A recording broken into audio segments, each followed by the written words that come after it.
All right. Good evening. Good evening. Good evening. Greetings, or good morning, or good afternoon, depending on when you catch the show.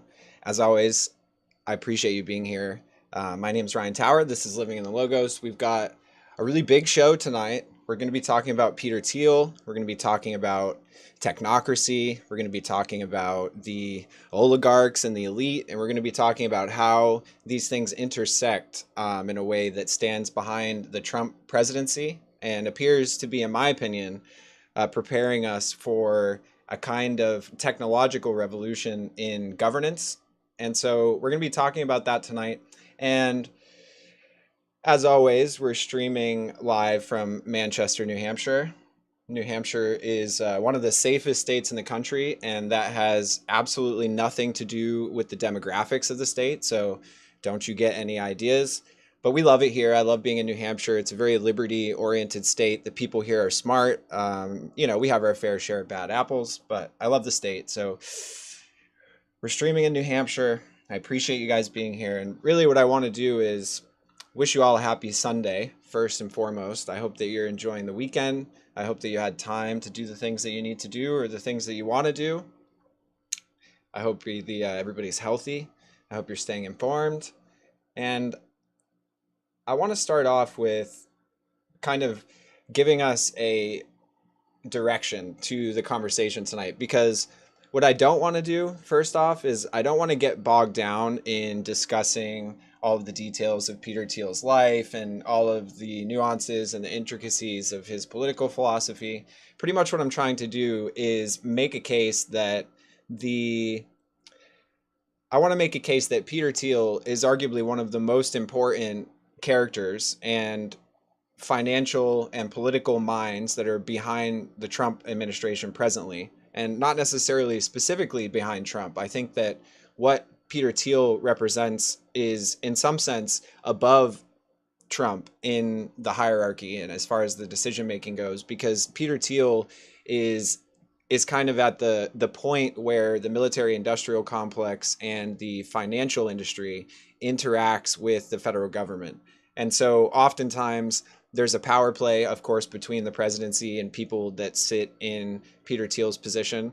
But a lot of the times, the military industrial complex is seated above the president in many situations. And there are times where the reverse is true as well. But my point is just that Peter Thiel is a new kind of this character. We've had characters like Peter Thiel all throughout American political history, people who became wealthy, people who became billionaires, millionaires, and then made the decision to exercise that wealth in a way that allowed them to get access to politicians or to elect themselves sometimes or elect people that they know. And so somebody like Peter Thiel, in the sense of what he does and how he operates, is not new. The difference is that the technology that he brings with him and also the kind of the methodology that he takes and his approach to creating his public facing persona. And so I use quite a few sources, but I know in the last video some people complained that I didn't have sources, and I appreciate that because mostly the last three episodes I was just doing monologue and I was kind of just riffing. I had a little bit of notes and stuff, but I wasn't very meticulous. But in this episode, I'm just going to give you a few of the people that I've read and that I look into when I'm researching things like that, just so that if you're interested, you can kind of do the legwork and you can get into the nitty gritty details if you'd like. So one of them is I had the book cover on the Remarkable and it went frozen, but Whitney Webb is one of the most important sources. I think as far as the modern situation goes in present times, Whitney Webb wrote a book series, a two-book series called One Nation Under Blackmail. And that book goes from the 60s, kind of around the time of the JFK assassination, all the way up into the 2020s, 2022, kind of around that area. And Whitney Webb is she's a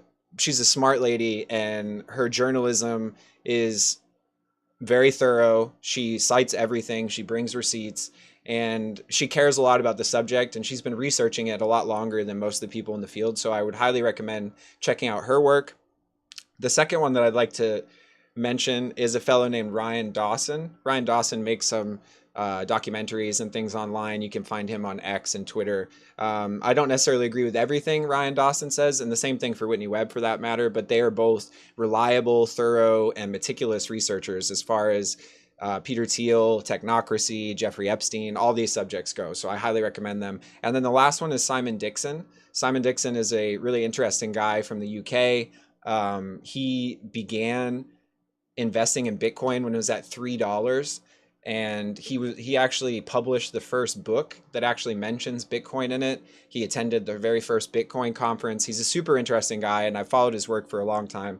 And so I encourage you to check out Simon Dixon's work. He has his own website and servers. He does a once a week show that covers geopolitics and Bitcoin and a couple other things. So yes, I recommend all three of them. Please check them out. And so they all kind of arrive at a similar conclusion to myself. And I think that probably the majority of the people who are informed on the matter, whether they might disagree on small things, but for the most part, people who have looked into the subject have come to the same conclusion, which is what I said before, that Peter Thiel represents a new era of military industrial complex interaction and a centralizing power at that. So, and we're going to talk a little bit more about what that is, but why does that matter? And why does it matter that we know who Peter Thiel is, aside from what I've mentioned already? Well, I have a few points that I want to mention, and then we'll get into a little bit of Peter Thiel's biography. And in not far off from here, I have some clips set up. So we're going to check out some clips, and I'm going to provide some commentary.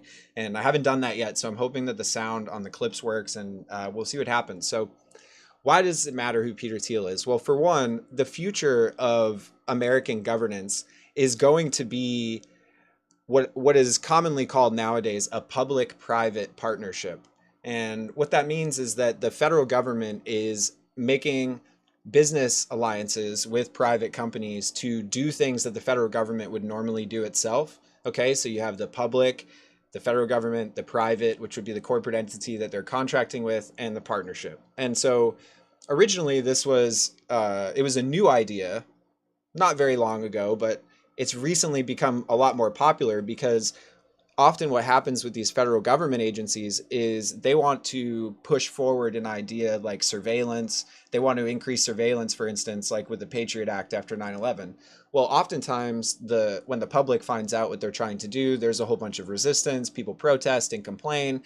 You know, it's a nightmare for the bureaucrats and for the elite that are trying to push through their agenda. And so what they've found that they can do is they can take something that the federal government would like to do, something that the public has already resisted against, and then they can simply take that same program and bring it into the private sector and then market it in a new way. And those same people who oppose the federal government doing it will now happily support and promote the private company doing it. And so this is kind of the essence behind the public-private partnership. And this plays itself out in all sorts of different ways. It doesn't matter what industry, it could be tech, it could be finance, it could be weapons, it could be manufacturing. There's all sorts of different ways in which this relationship between the public and the private sectors can be beneficial to both the federal government and the private corporations. And so the future of America is going to be determined by these types of relationships, and they're starting to be created right now. And Peter Thiel represents kind of the leading edge of the spear as far as that kind of idea goes in the present time. So the second thing is that in that same vein, the public-private partnership is that Palantir, which is Peter Thiel's company that we will talk about soon, they represent a new kind of relationship between the defense contractors and Silicon Valley. And so often in recent times, the vibes of Silicon Valley, if you will, were fairly liberal, anti-government, slightly anti-authoritarian. It wouldn't have seemed cool in the 80s for people to be bragging about their defense contracts in Silicon Valley. And so people like Peter Thiel and Alex Karp, who co-founded Palantir with Peter Thiel, they recognized that there was a lot of money to be made if they could shift the cultural feelings of Silicon Valley towards places like the Defense Department and the Pentagon. And now, this isn't to say there was never relationships between Silicon Valley and the Pentagon and the Defense Department. Of course, the technology itself has mostly been a public-private partnership. It's the majority of tech that's produced that, you know, pushes things forward is usually the fruits of the labor of the government working with private companies. However, Palantir represents a new step in this, in that they're kind of taking that whole what was considered once something to do in the shadows and to not necessarily be so proud of has now become a patriotic effort that was kind of forwarded by Alex Karp and Peter Thiel at Palantir. So this new relationship between the defense contractors and Silicon Valley is very important because the infrastructure of the future, as far as technocracy goes, as far as governance goes in America, that's going to be determined by these companies in Silicon Valley. And so this is a new, a reframed alliance, and something that is going to only grow as time goes on. And so why does that matter? Why does it matter if the defense contractors are aligning themselves with Silicon Valley? Well, the companies in Silicon Valley are the people that manufacture and establish, maintain the infrastructure that we loosely refer to as the Matrix. So all of the surveillance tech, all of the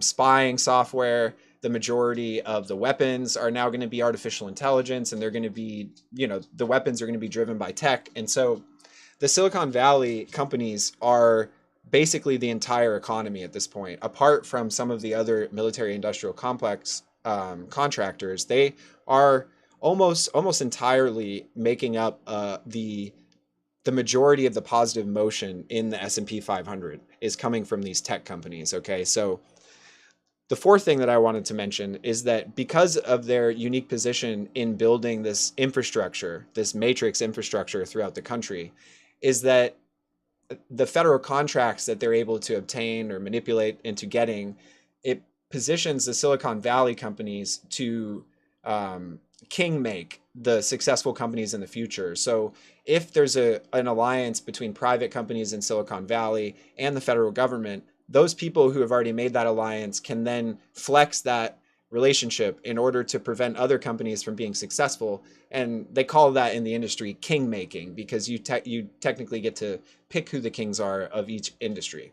And so the last thing, which I think is the most important and actually the most terrifying, is that all of these technologies that we're seeing crop up around us right now, all of this surveillance technology, all of the social media, all of this collecting of data, this is all eventually going to be used on us. And so it's one of those things where you have to remember that just because Trump is in power now, and it seems, if you're a right-wing thinker, it probably seems as though you're on the winning team. The problem is that Trump isn't in power forever, and we live under a very diluted government system where somebody is taken out of power every 4 years and replaced with somebody else. And so anytime that you start to build this infrastructure of technology, which has to do with surveillance, which has to do with curtailing the civil liberties of people in the country, and you think at one time it's only going to be used against, say, who you see as deranged liberals and things like that, the problem is that it never stays that way. And so when, after 9/11, the Patriot Act was passed, everybody said at the time that it was nothing to worry about. This was just because of terrorism. It's just going to be this thing. It's never going to be used on people in America. And we know for a fact that that's untrue. And so the people who are building this infrastructure of surveillance, they have a track record of lying about this very specific thing. And the technologies that they're developing are already being tested around the world in places like Ukraine and Gaza and Europe. And we're going to go through some of the relationships that Palantir has to the world government structure, and you're going to be really surprised. And so those are 5 reasons why we want to know who Peter Thiel is and why it matters, okay? And now what I want to do is, very quickly, I want to do an introductory biography, just a little bit about who Peter Thiel is, a little bit of his backstory, and then we're going to dive a little bit deeper into the details of each of his companies, not specifically, but generally, and try and paint a picture for why I think it's important that we're aware of this man and that we actively share this information to try to do our best to get people aware of what's going on. And so Peter Thiel was born in 1967, I believe on October 11th, if I'm not mistaken. Yeah, October 11th in Frankfurt, Germany. He eventually emigrated to the US, I think when he was about a year old, and became a US citizen. I'm not going to go through a crazy amount of his childhood. It's kind of tedious, but he ended up studying philosophy at Stanford. He earned his Juris degree, so he got a degree in law. Some of the things that I think are important for us to note about his worldview and about his political philosophy specifically is that he is a transhumanist and that he is a technocrat, and his philosophy is implicitly elitist and anti-traditional. So, and I'm not going to get too bogged down into the philosophical debate, but I just think it's important for us to know at the outset that the power and the technology that's at this man's disposal, and when you think of that in the context of what he believes about the world, it starts to paint a picture which is pretty dystopian, because somebody like Peter Thiel doesn't necessarily have the same emotional response that you do when you think about human life. And I know that sounds really degrading towards him, but I'm going to show you in his own words like how he feels about humanity, and you're going to see that the way you feel in this given situation when asked this question is going to be a lot different than him. And now I'm not saying that's inherently a problem, but it does tell us a lot if your worldview is predicated on the idea that humanity needs to be overcome in some sense. Like there's something about humanity that needs to be defeated so that we can become this next thing that we're all apparently waiting to become, right? And that's really, when I say that he's a transhumanist, I'm not saying that he's a, he dabbles with the idea and he kind of flirts with it. And I mean, he is a transhumanist to the point where he's committed a multi-billion-dollar fortune and a life's empire to the idea. So he really believes this stuff. And I know that some people might joke around about it, but I'm telling you right now that he believes it, and it's not something that's very comforting when you think about the amount of power and influence that he's amassing right now and what it is that he's going to do with it. And so what I want to show, we're going to take a look at to demonstrate exactly what I was just telling you about Peter Thiel's anti-human philosophy. We're going to look at a recent interview. This fellow that's interviewing Peter Thiel is Ross Douthat. I don't know how to say his last name, so I apologize. But he's he's a left-wing columnist and journalist. And Peter Thiel, for the past 3 years, has been going around the country getting these softball interviews with people like Joe Rogan and Barry Weiss. And every time he goes on these right-wing podcasts to do these interviews, everybody just fawns all over him, and they just glaze him so hard, and they don't ask tough questions. They don't really put him on the spot at all. And the guy believes some insane stuff. So you'd think somebody like Joe Rogan would have some interesting questions, but we know how that works. Like, he was there to be promoted, so the idea was not to question him. And Ross, I actually got to give him credit. As much as I don't necessarily agree with his political ideas, he does a good job with this interview. So this clip is only a few minutes, but I want you guys to pay attention to the attitude and the demeanor and just generally the spiritual disposition of Peter Thiel. And I want you to remember when you're watching this man is at the nexus, the top of the pyramid of a company that is right now collecting, centralizing, and collating all of the data that the federal government has collected, all of the data from social media companies like Facebook and X. All of that data is now being compiled by this man and his company, a small group of people in America, in order to develop a system which categorizes and lists everybody in the country and basically creates a searchable database. It's what Edward Snowden warned everybody about, but like on steroids. It's the same thing, but incredibly more powerful and efficient. All right, so let's take a look at this interview here. I'm going to try and make my window a little smaller. All right, that's not bad. All right, and we'll see how the levels are in the volume.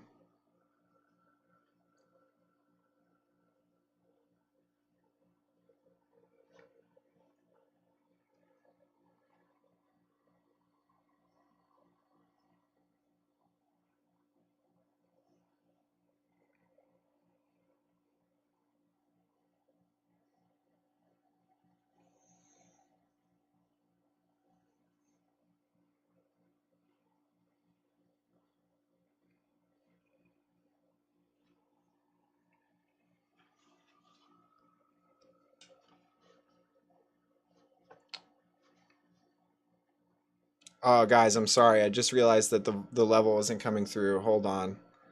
Oh man, that's the worst. I apologize. Let's see. I think I had it muted on the Streamlabs, so let's see if this works You would here. prefer the human race to endure, There we go. right? You're Yeah, hesitating. well, Yes? I don't know. I would This is there's a so- long there's so many- hesitation. there's so many This there's is so a many long there's so- hesitation. there's so many questions implicit Should in the this. human race survive?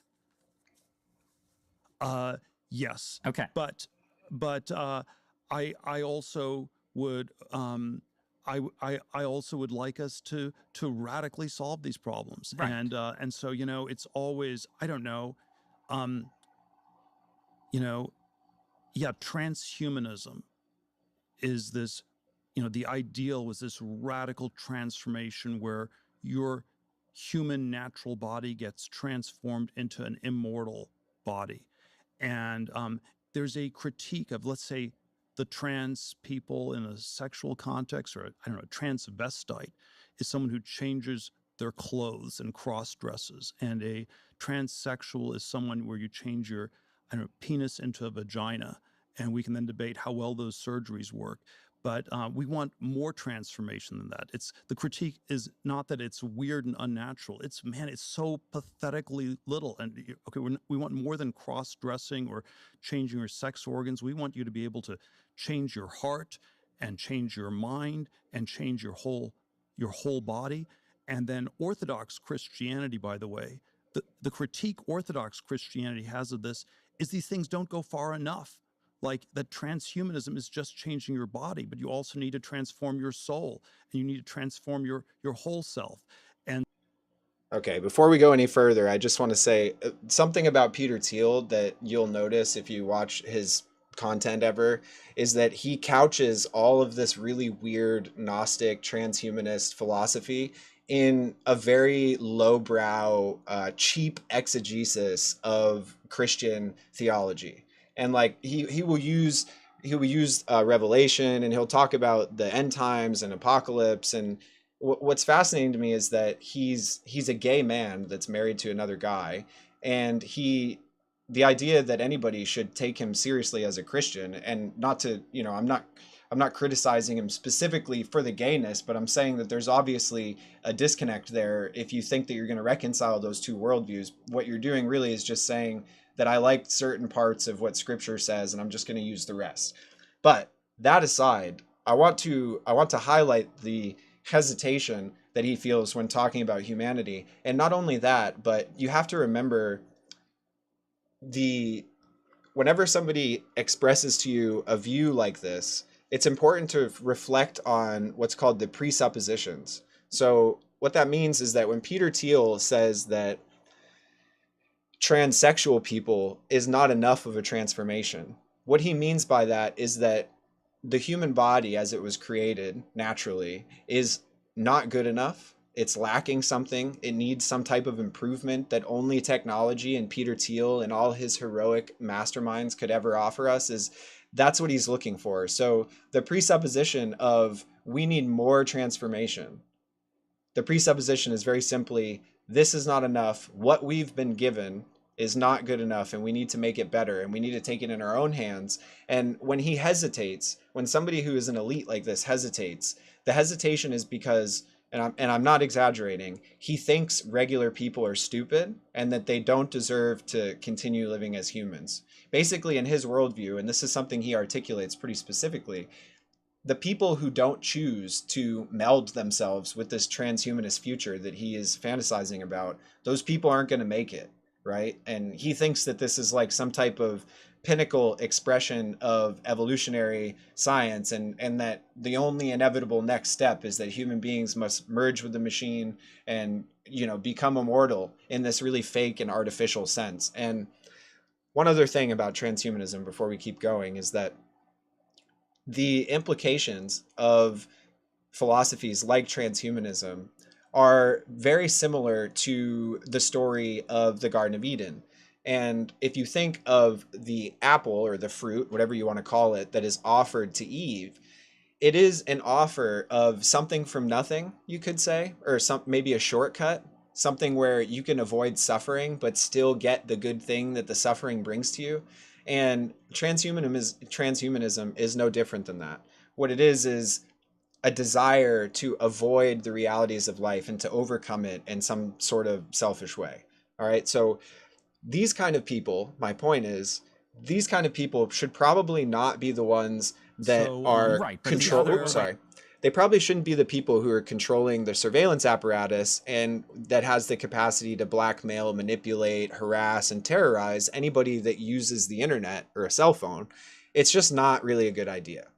And so when you have somebody who believes in transhumanism, a lot of the times what you'll see and what you'll notice is that they tend to have an ease in putting aside their moral complications, right? So if somebody has a moral issue with something and they don't believe in the inherent necessity of being a human, if they just believe that all problems can be overcome by technology, it doesn't exactly create somebody who maintains and commits themselves to a very solid moral and ethical system, right? And now, of course, from my perspective, I believe that him being married to a man is immoral, and not just that alone, but I'm sure a lot of the things that he chooses to do are immoral. And I'm not saying that people who believe in God are not immoral. This isn't the debate I'm willing to have. I'm just merely saying that people who are transhumanist tend to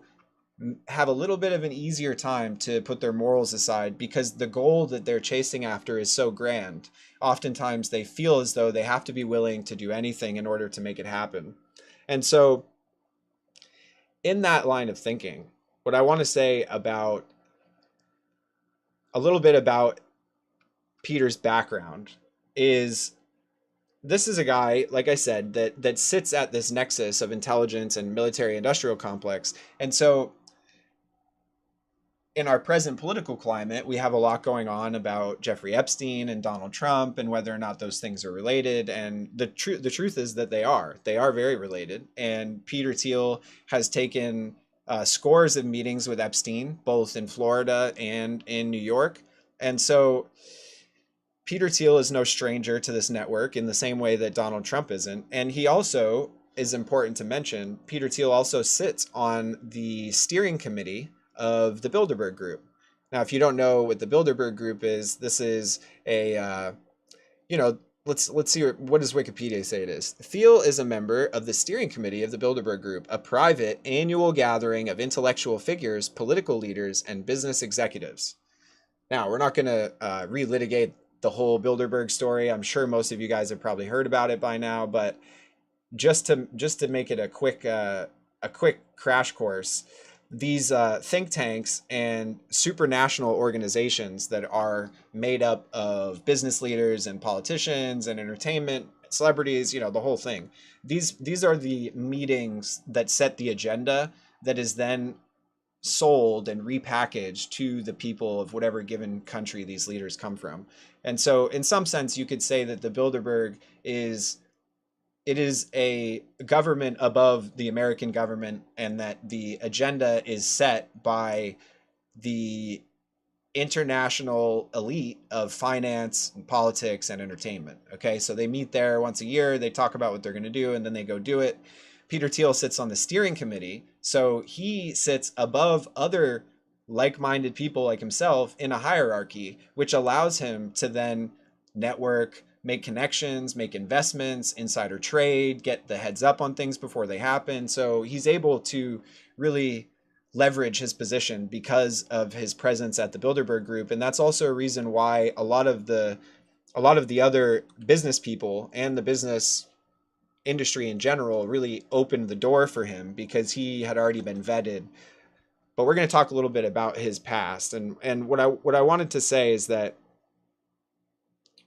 the first company that he created, we're just going to do like a little crash course in some of his businesses, just so you can get an idea of, what exactly it is that he's invested in. So Peter Thiel created his first company. It was called FieldLink. That eventually became Confinity, which he created with Max Levchin, who is now who ended up being part of the PayPal mafia and is now a tech CEO, multi-millionaire, billionaire.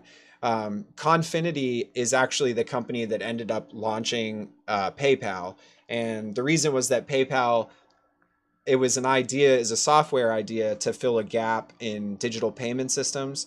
And it was kind of the first company that allowed people to hold a wallet on their mobile phone and encrypt the data that way. So it was actually a breakthrough in encryption and a couple of other things that are pretty interesting. But PayPal is a huge success. Obviously, he made, the company became super valuable. I don't know exactly how much he made, but with that money, he ended up creating a capital management company called Clarum.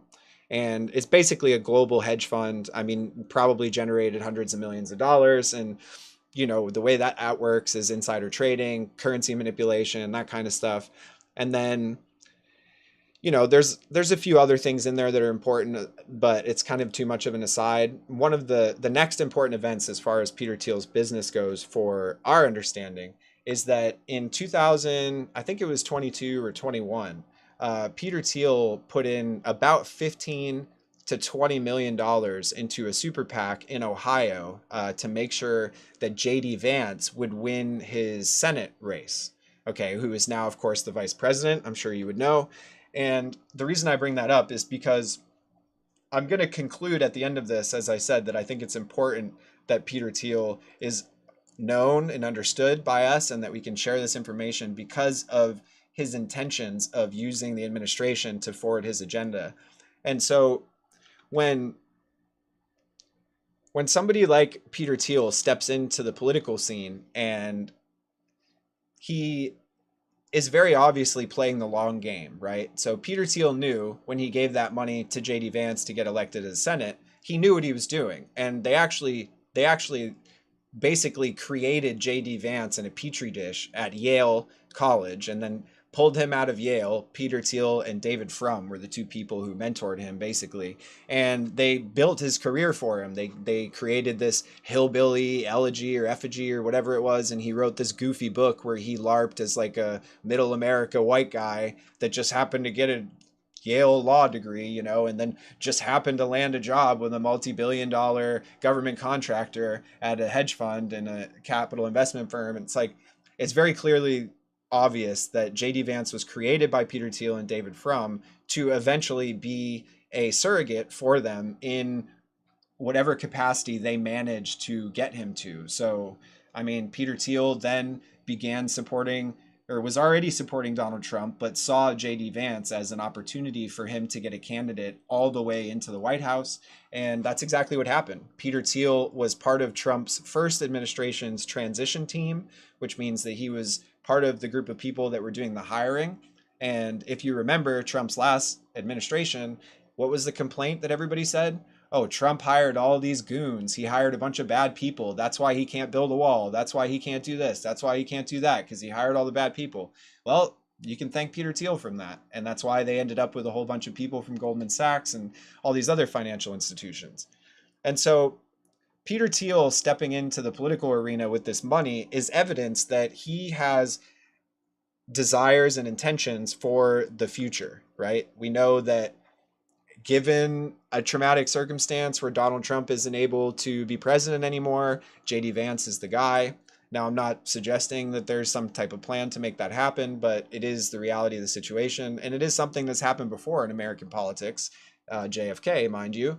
And so what I want people to understand is that JD Vance is a CIA creature. He's literally created by intelligence agencies as a LARPing right-wing conservative so that they can use him as a Trojan horse to move forward their tech agenda and basically to transform the way that America does government. And they're going to do that with AI. And it's important that they have somebody on the inside.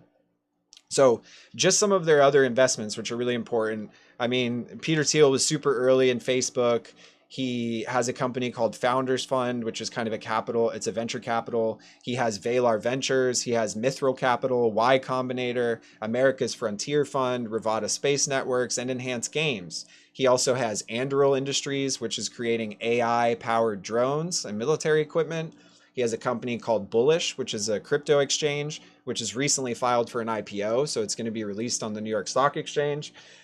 And now, this is the last thing I want to say before we get into a little bit of the nitty gritty of Palantir and kind of what it is that they're doing. All right. And now, before we get into this story, let me be clear about what I'm not doing. Okay. I'm not the type of person to do rumor mill gossip kind of stuff. You know what I mean? That's like really not my cup of tea. I care a lot more about the political philosophy and the current events. But this story was just too much for me to pass over without mentioning it at least. And so, as I mentioned before, Peter Thiel is married to a man named Matt Danzayason. I'm not quite sure how to say his last name. Um, Interestingly enough, Peter Thiel's husband, whom he has two little girls with, two children, adopted, of course, he used to be the vice president of BlackRock from 2002 to 2008. So, I shit you not, Peter Thiel, the man who is a multi-billionaire, who is building a surveillance infrastructure and apparatus to spy on everybody in America, who's developing artificial intelligence and drones that's being used right now to murder innocent people in Gaza and in Russia and Ukraine. That guy that guy is married to the ex vice president of BlackRock. So, I mean, this kind of stuff you can't make up. It's just absolutely insane. And so now he's married. Now Peter Thiel is he has an appetite apparently, and so he at a party he meets this guy named Jeffrey Thomas, and Jeffrey Thomas is he's a handsome influencer model, runway guy. He does commercials, he's in video shoots and whatnot, and so him and Peter Thiel began a secret affair. All right. Now, Peter Thiel is obviously trying to hide this from his husband, and we all know how these stories go. I'm not going to bore you with the details, but just a couple of details is important. So, in order to hide this relationship from his husband, Peter Thiel actually spent almost $15 million on a mansion in the Hollywood Hills, bought him a sports car, was giving him all kinds of gifts, and just showering him with these things to keep him quiet. They would have parties at this house all the time that turned into huge blowouts, and so to make a long story short, still waters run deep, and Mr. Matt Denzienzen, or whatever his name is, they're at a party. They're at a party. Peter Thiel and his husband are having a party. Obviously, Mr. Jeffrey Thomas was not invited, given the circumstance. Well, Jeffrey Thomas found out where the party was. He showed up unannounced, and apparently the husband had a falling out with this guy. There's all different sort of stories about what happened. There's, people say different things, but it's pretty clear we know about the fight and the confrontation. And so now this husband of Peter Thiel knows that Peter Thiel has been having an affair with this guy for an extended period of time and spending millions and hundreds of thousands of dollars on gifts to keep him quiet. And so the other thing you have to realize too is in Peter Thiel's line of work, data and information is the gold. It's the currency of what they do. If you work in intelligence, if you work in military contracting, leverage is the power. If you know things about people, that means that you're winning. And so Peter Thiel is not stupid when it comes to how the people in the world are going to respond to his behaviors. He's not unaware of how to run a good marketing campaign, of how to present himself nicely. I mean, Peter Thiel has sold himself to the conservative right wing, and he's a gay guy, and he's actually made it so that most of the conservatives on the right are shifting left on that position because of all the money that Peter Thiel has provided and all of the things that he's done for people in the right wing. But anyways, so the husband finds out. Peter Thiel is pretty clearly aware that this man knows a lot about him, things that he probably would not want the public to know. Granted, he's about to really step into the limelight and be contributing significantly to Donald Trump's campaign. He's going to be on the campaign trail. People are going to be scrutinizing his past and his history. And Jeffrey Thomas at the time, it turns out, was in touch with some liberal journalists and was, basically entertaining the idea of doing some kind of expose on Peter Thiel's company, on his relationships, and just what he knew. I mean, he was a scorned gay man. What do you expect the guy to do? He was angry. He wanted to get him back. And so this is where it gets weird. Not long after the party and the confrontation, Jeffrey Thomas is found dead on the ground outside of a 57-story Miami apartment building. The investigation doesn't really turn up much. You get a little bit of back and forth with the DA and stuff. And I still haven't, all the articles I can really find just seem to have left it at a suspected suicide and we're going to investigate, but I can't really find anything else on it. If anybody else has heard more about the story, I'd be happy to hear about it. But so let me just say this. Obviously, that it's it's a speculative allegation, but I think giving the environment, giving the job description, given the types of things that Peter Thiel was involved in, namely Epstein, multi-billion-dollar contracts with the federal government, private security firms, intelligence agency funding, all of this stuff is Peter Thiel's life. And so it's, it's sad, but it's not hard to imagine a situation where this ex side piece of Peter Thiel is quickly starting to look a little bit like a liability, And given the circumstances of Peter Thiel's life and what he's done since then, it's worth mentioning at the very least. I'm not saying that, there's any foul play. I'm just saying this guy that was having a secret affair with one of the 100 richest people in the world was found dead outside of a Miami apartment building after having a falling out with the husband of the man that he was having the affair with. And, nobody really talked about it much. Like, we didn't really hear about it. There wasn't much of an investigation. And I find that suspicious. I find it a little suspicious. Maybe you don't, and that's okay. But I wanted to bring it up. And so the reason why I wanted to do the introduction with Peter Thiel is because we're going to be talking about Palantir and what exactly this company does. Now, Palantir is just one of many companies that Peter Thiel works on, founded, co-owns, is on the board of, owns shares of, okay?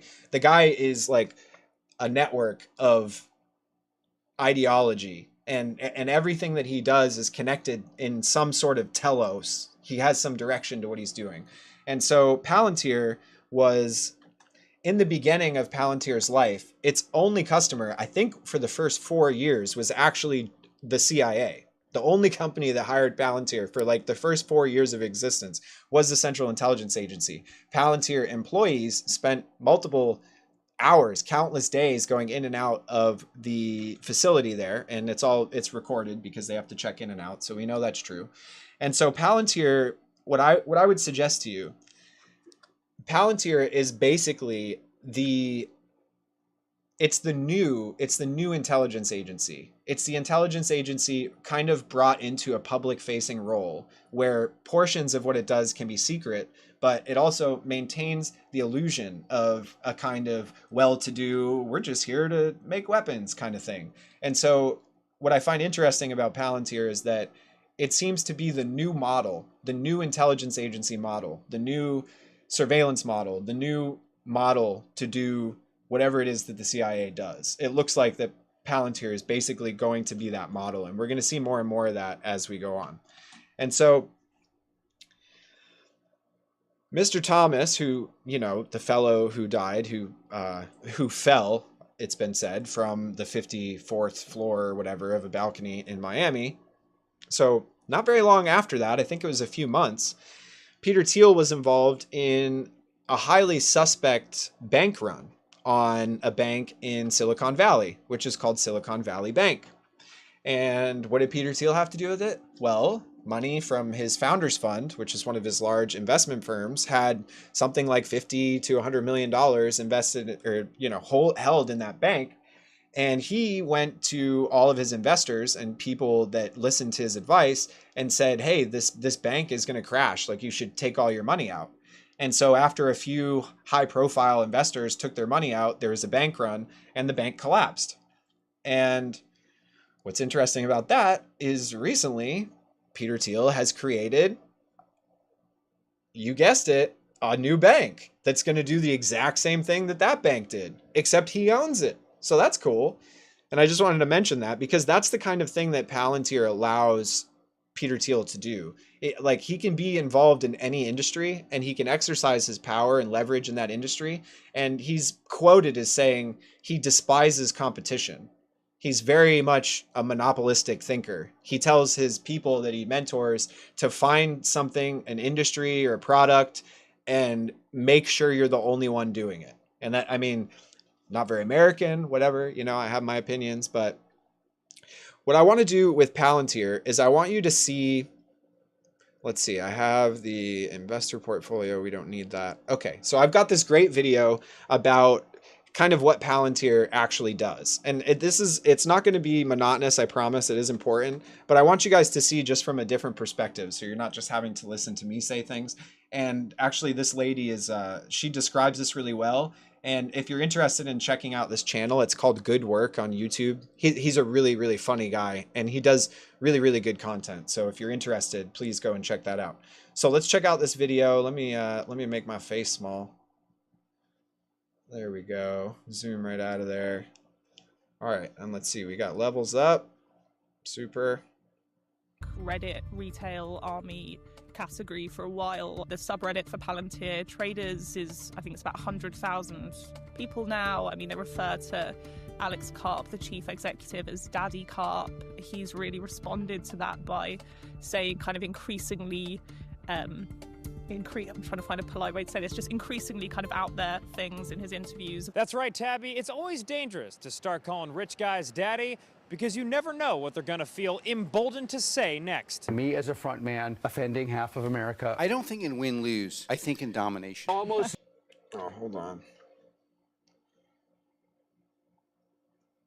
That was actually the wrong video, but we're going to watch it anyways. So this is Alex Karp. He is the co-founder of Palantir, and he is a Zionist Jew. He really is an elitist, just like Peter Thiel. And what's interesting is he is much more of a left-wing thinker, while Peter Thiel is a right-wing thinker. And yet they both co-founded this company together. And, you know, Alex Karp is very important. He's a psychopath. He's a billionaire. He has no respect at all for the dignity of human beings that aren't like him or share his genetic ancestry. Okay, there's an R word for that. I'm not going to use it, but that's what he is. And I want you to see just a little bit of the psychology behind the people who are running this company. And the reason being is because this company is going to be doing everything in America in the next 10 years. And we really need to be prepared for it. So this is Alex Karp. He's the Jewish co-founder of Palantir with Peter Thiel. Calling rich guys daddy because you never know what they're gonna feel emboldened to say next. Me as a front man offending half of America. I don't think in win-lose. I think in domination. Almost nothing makes a human happier than taking the lines of cocaine away from these short sellers. I love the idea of getting a drone and having light fentanyl-laced urine spraying on analysts who tried to screw us. And now, despite whatever thoughts you have, Okay, so this is the kind of person that's running a multi-billion-dollar surveillance apparatus that is literally contracting with the federal government to spy on you and your family, and then create social credit scores with the data that they collect from your social media. This is the kind of people that are going to be doing that in America. So it's like people need to wake up and see kind of what's coming down the pike here. And the thing that you have to recognize is that not only is someone like Donald Trump not going to stop this, but Donald Trump is cozy with the CEO of BlackRock. He's cozy with Peter Thiel. Peter Thiel was on his transition team. These people support Donald Trump. They like him. And I think that they're using him to some degree. I don't think Donald Trump has any idea what any of this shit is, and I don't think that he'll ever understand it. But I think Peter Thiel saw a perfect opportunity to get his money behind a candidate that was going to be a good doofus for him, and he was going to sell Trump on the technocracy. And so far, it's been swimming. It's been probably the best decision that they've made for the company. And so there's an aspect of Palantir that's interesting that I mentioned before with the left wing and the right wing aspect, where Alex Karp is able to communicate and articulate the vision of Palantir to liberal leaning, left wing thinking retail investors and other companies and other people inside of governments. And then you also have Peter Thiel, who's able to articulate and sell and market that same ideology, but to the right wing and the conservative and the more military minded aspect of the political spectrum. And what that's turned into them, what that has done for them is they have government contracts in 2025 to the tune of like 1.3 or 1.4 billion dollars. So it's not like they're not just a small company. They're not just like doing research. They're literally doing all of the things necessary to perpetuate a technocratic system and to govern over Americans. It basically concretizes the oligarchy. It makes it physically possible for a small group of people to control the masses group of people, right? Without technology, it's not possible for 1,000 people to rule over 30 million.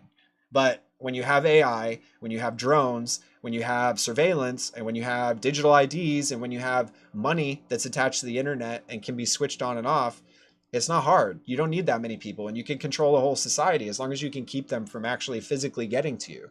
And I'm not trying to be a doomer. It's not like it has to go this way, but I mean, this is the way it's heading. Like, you look and you see that the federal government is giving these people billions of dollars to build this stuff, and most of it is already built. It's just a matter of getting the legal framework in place so that they can just roll it out. And so one of the things also that Alex Karp brings to the table, which I mentioned earlier, is that his interest is in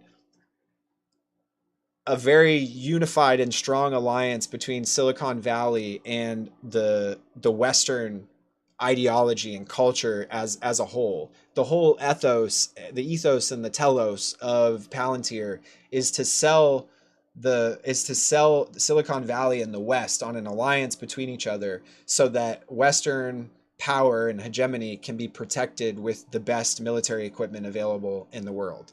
And this is very literally, like we said at the beginning, this is a public-private partnership.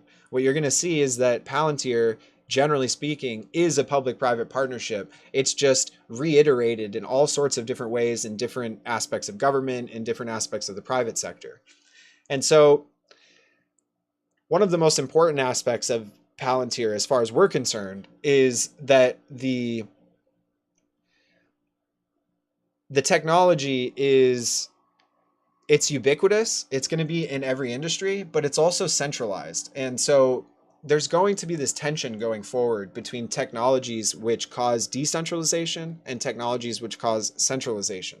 And of course, the state, the system, the apparatus that controls and governs people is naturally going to be in favor of centralization. The goal will always be to shore up power, to make sure it's easier to execute the power, to make sure there's less threats to it from the outside. And so Palantir really represents the crescendo of this movement towards centralization. And it's being portrayed as though it's kind of this libertarian, new agey kind of tech guru vibe.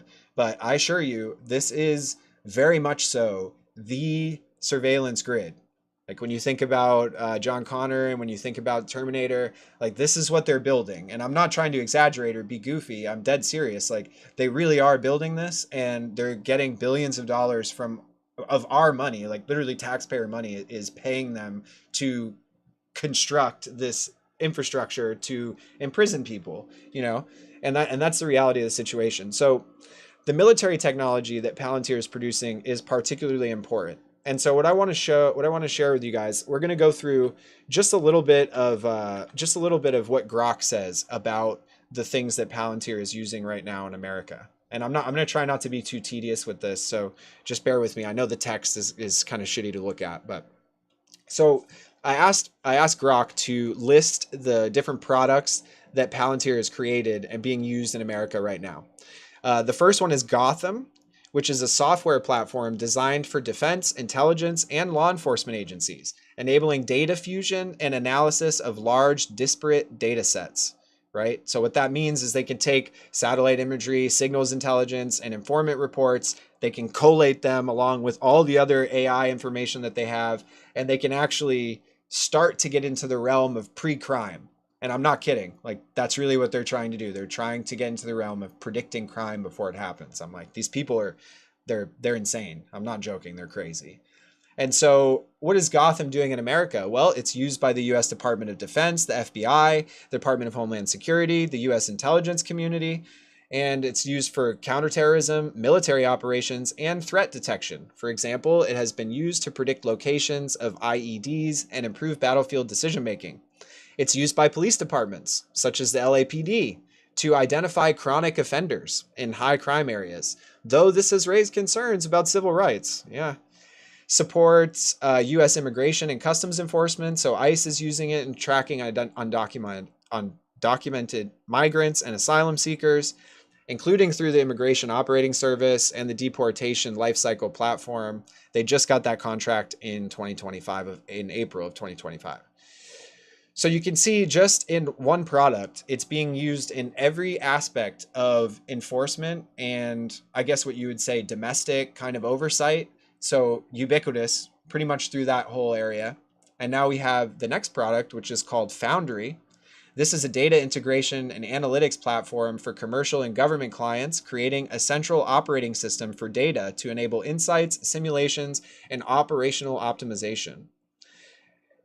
So there's at least 4 federal agencies using this: the DHS, the Department of Health and Human Services, and the HHS Protect Now program for COVID-19 tracking. So this is a funny story, just to give you an idea of how insane these people are.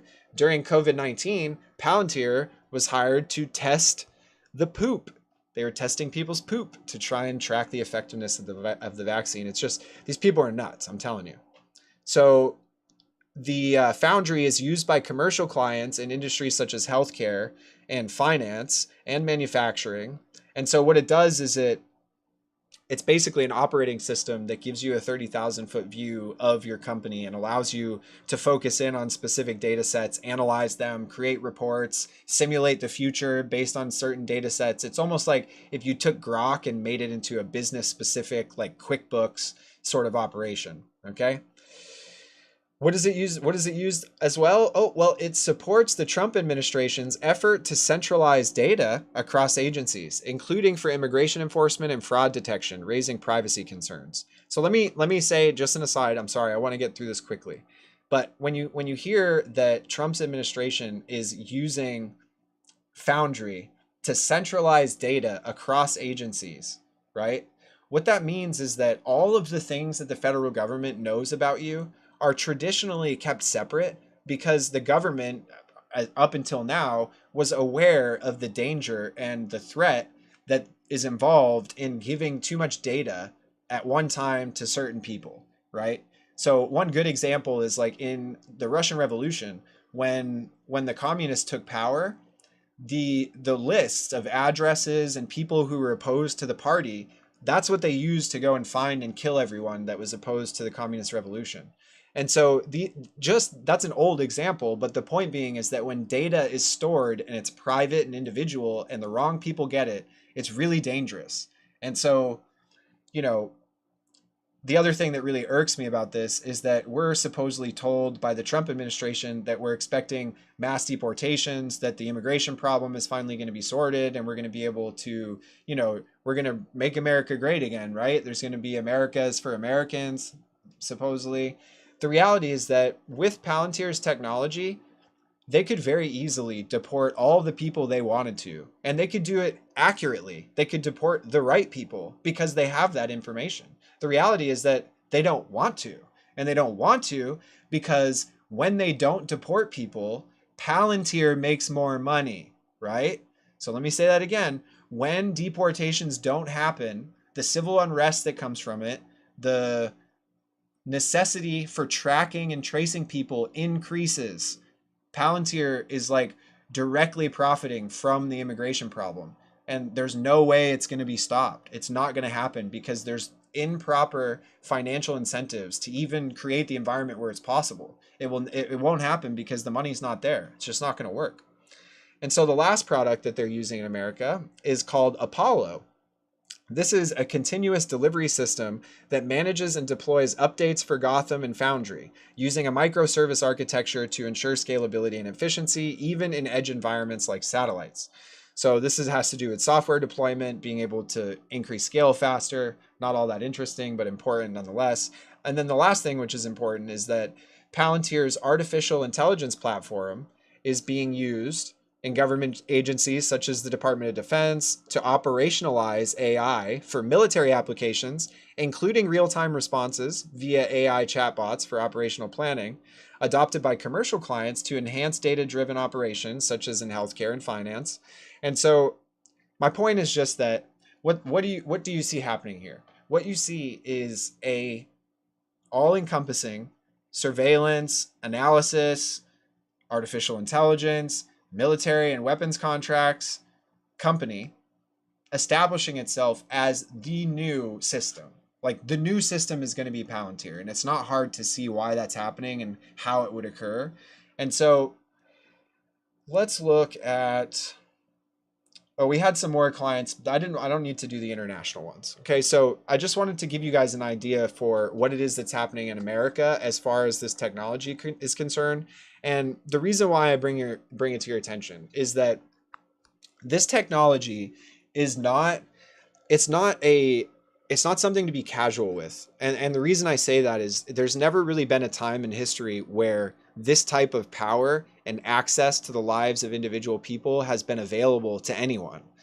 No human in history would be capable of handling this type of power in a moral and ethical way without a very serious framework around them or community around them that was able to also exercise influence over the technology. So when humanity is tempted by things as powerful as a all-encompassing surveillance apparatus, which has the capacity to release artificially intelligent drones that can fly without any human input, target someone, find them, blow them up. Like when this type of stuff is available to the wrong people, we're really entering a territory which becomes dystopian. And I know I'm not trying to be a doomer. I'm not saying everything is bad and then it's all going to go bad, but we have to be realistic. And I don't think that it's a good time to be apathetic or cynical about this kind of stuff, because it's here. It's happening right now. It's really right on the doorstep. Artificial intelligence is going to change the world. That is going to happen. Millions of people are going to lose jobs. It's going to revolutionize the entire way that we do everything. And the companies like Palantir and the suite of companies that Peter Thiel is invested in, those are going to be the companies that make up the future system. Do you see what I'm saying? So Palantir and Peter Thiel and others in his camp, the PayPal Mafia and other tech CEOs and people in Silicon Valley who were wise enough to see the shift in Trump's favor for what it was, which for them was an opportunity to couch their liberal transhumanism in this LARPy, libertarian, conservative, gay stuff. All right. So this was, for one, it was a political movement, an expedient one, and it was smart for sure. Peter Thiel is not an idiot. I mean, he specialized in mathematics. He got a degree at Stanford in juris. So, I mean, he's not an idiot. But the concern is that the people who position themselves well are always the ones who control the future.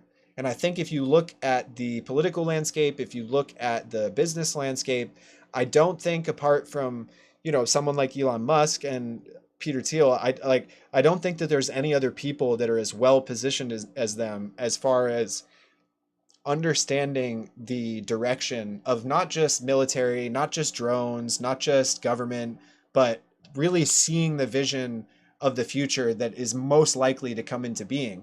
And now that's not by accident, because Peter Thiel is on the steering committee of Bilderberg. So not only is he making money from these changes, but he's leveraging his power in order to make them happen. And so when we know that the people who position themselves well are the ones that control the future, we have to recognize that Peter Thiel he's going to be the personnel of the power structure, and what those people believe about the world is the world that we get, right? And what I mean by that is the worldview and the philosophy of the people in control and in power and in influence. Those are the people, and their worldview is the worldview that comes into the world, okay? Because they're the people with the power and the influence to actually actualize the world that they see in their mind. And so Peter Thiel is the type of person that's going to be the future elite managerial oligarch. Okay, it's going to be this very almost appearing centrist, but very anti-human and very, I would say, too committed to the optimism in technology. And I have my own opinions about AI and stuff, which I don't want to get into a tangent on now. But once you understand that he's positioned, Peter Thiel is, in literally every forward industry, and not just positioned, but positioned in a way that that's advantageous and probably higher up on the hierarchy than most of the people in the world. And most of those industries are practically monopolized by either his companies, and the ones that he doesn't own or found or co-own or sit on the board of, those companies are controlled or influenced by people in his circle, whether it's someone from the PayPal mafia or it's Elon Musk or it's just other finance people that he's made relationships with, like Jeffrey Epstein in the past. And my what I want to wrap this up in saying is that I believe that Peter Thiel saw Trump as an opportunity to use his thrust and the movement that he had with the people in America as a way to Trojan horse his way into the federal government and then begin chipping away at these contracts. And so I think for the next 5 to 10 years, what we're going to see is that people like Palantir and Alex Karp and the people who are involved in the companies that they support or involved in, those are going to be the people that start to filter into the positions of power and influence, whether that be in the government, whether it be in Silicon Valley. And they're already there now. But what I'm saying is that their agenda, their worldview, their philosophy, their teleology is now going to be actualized. We're going to see what their worldview looks like when it actually comes into the world. And the reason why that's going to happen is because they have all the money and the influence. And so it's important that we're aware of what those people believe, right? And that's why I showed you the video of Peter Thiel talking about his transhumanism. When you think of a world in the future that is run by people like Peter Thiel, I don't believe that we're thinking of a world that's very friendly towards Christianity. I don't think that we're thinking about a world that's very friendly towards traditional family, that's very friendly towards living naturally. Even this impulse that we have towards technology, I think, is diluted. I think it's metaphysically wrong. It's actually spiritually wrong and evil.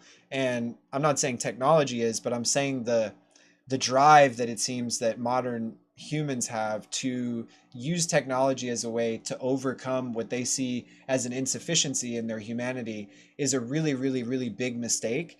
And in some sense, Peter Thiel typifies that mistake as an archetype and actually lives it in the world and makes it possible for that mistake to be promulgated and made actualized and brought into the world in a way that I think is going to be dangerous. People like Peter Thiel are not going to govern the same way that people in the past have in America. Peter Thiel has no qualms about his Project Lavender in being used by the IDF right now to target people in Gaza. They specifically target people at night because they know that the person's going to be home, and they're using their cell phone and their social media data to track them. And so they have indiscriminately killed tens and tens of thousands of women and children. Anybody who can know that and simply sweep it under the rug or pretend that it's just politics or imagine that that kind of person is trustworthy to be a leader or to control the type of surveillance structure that we're building in our country is deranged. And I'm trying not to curse right now, but I really want to emphasize the point that these people are not like you and I. They're very different, and they're different in ways that is very difficult for regular people to understand. The way that they think about the world is very foreign to us. And that elite attitude, when combined with this technological commitment, it's just the recipe for nightmares, and it's the recipe for a dystopian future.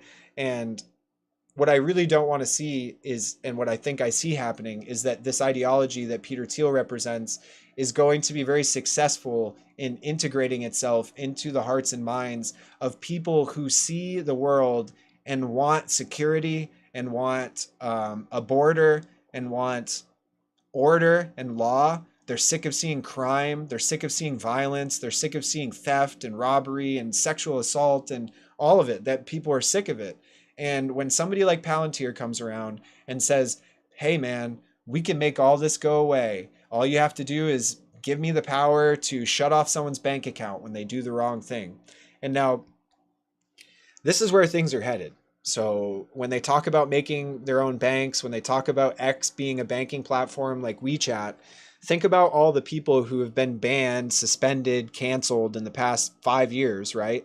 And now what makes you think if those same people that are doing the banning and the canceling the last 5 years, when you give them the power to have a bank and your social media has your finance attached to it, what makes you think that they're going to just stop canceling, banning, and suspending people?